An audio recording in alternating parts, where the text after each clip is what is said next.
Olá, como vai? Tudo bem? Estamos aqui de volta para a nossa segunda semana, nesse regime excepcional de aulas à distância. E para a gente, pessoal, dar uma continuidade aqui na matéria de direitos humanos, estamos falando, para lembrarmos aqui a localização da matéria, né? Essa topografia do programa, estamos falando dos direitos humanos e da sua relação com o direito penal internacional. Vimos semana passada, com os áudios, os vídeos, os exercícios de material complementar, o crime de genocídio. E agora vamos dar uma sequência para falarmos um pouco do crime contra a humanidade, que, aliás, é reconhecido, passa a ter uma evolução histórica um pouco até anterior ao crime de genocídio. Primeiro ponto, mais importante: o crime contra a humanidade, esta expressão, surge ainda na primeira metade do século XX, porque eu quero lembrar aqui que a expressão genocídio foi criada pelo Raphael Lemkin e reconhecida na sua obra de 1944, mas o crime contra a humanidade, a expressão, já vai surgir lá atrás, nas normas de Haia de 1907. Mas não ainda como um crime, um tipo penal do direito internacional.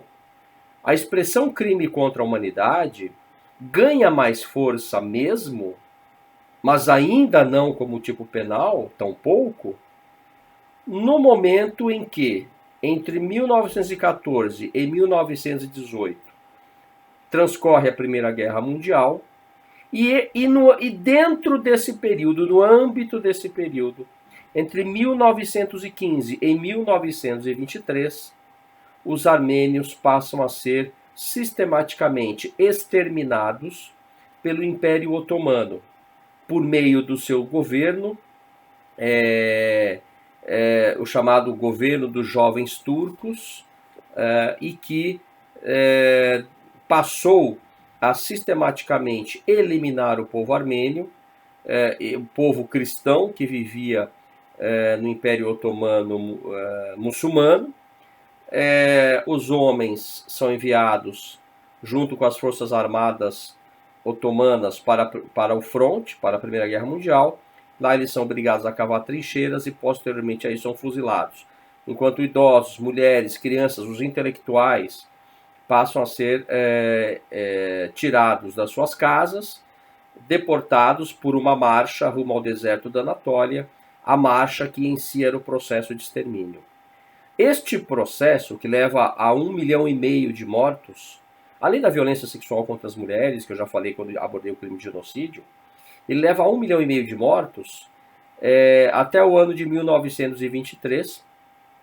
É um genocídio muito conhecido, embora negado pelo Estado turco, que herdou do Império Otomano a sua condição de Estado soberano, não é?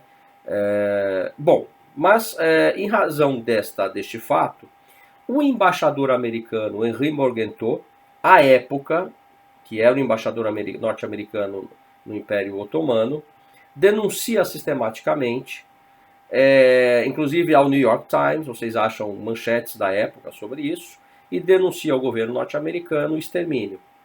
Então, os aliados na Primeira Guerra Mundial, França, Reino Unido, Estados Unidos, etc., oficialmente usam a expressão crime contra a humanidade num comunicado enviado ao Império Otomano para que cessasse aquele extermínio.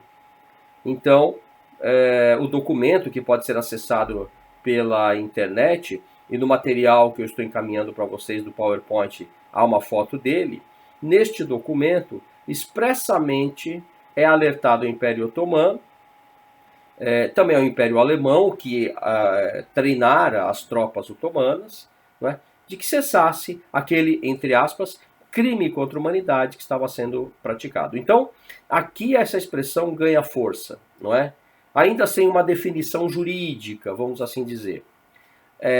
E quando acaba a Primeira Guerra Mundial, e vamos aqui dar aquele salto no tempo, né, na linha do tempo, chegamos à Segunda Guerra Mundial, a partir deste momento, aí sim, é que nós encontraremos, por força do artigo 6º do Estatuto da Carta de Londres e do Estatuto de Nuremberg,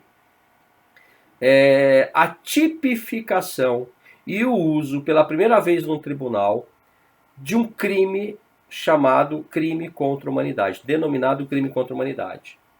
A partir deste estatuto é que nós encontraremos, portanto, o primeiro avanço real em termos de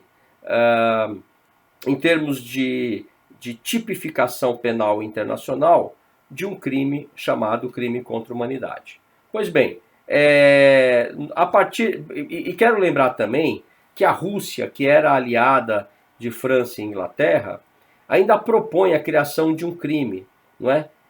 E do uso da expressão crimes contra a humanidade e contra a cristandade.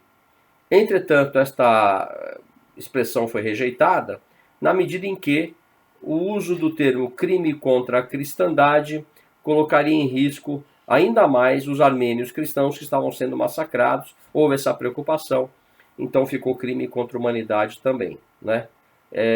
Então, é aqui que é gerado a primeira ideia em relação a este crime, né, contra a humanidade, contra a civilização. E aí passa a ser considerado um crime, portanto, que será tido depois por imprescritível, um crime internacional de altíssima gravidade, apenas antecedido pelo crime de genocídio, e que, inclusive, as Nações Unidas, depois do Tribunal de Nuremberg, também reconhecerão por resolução. Então nós temos, inclusive, uma convenção internacional, que vigora até hoje, a Convenção de 1968, sobre imprescritibilidade tanto dos crimes de guerra quanto dos crimes contra a humanidade. Ele é tão grave, esse crime, que ele é imprescritível, assim como o genocídio, assim como o crime de guerra, né? Vamos começar a detalhar esta questão. Portanto, não importa em que data o crime é praticado, ele não prescreve e a punição deverá ser aplicada após um devido processo legal de réus considerados culpados por prática de crime contra a humanidade.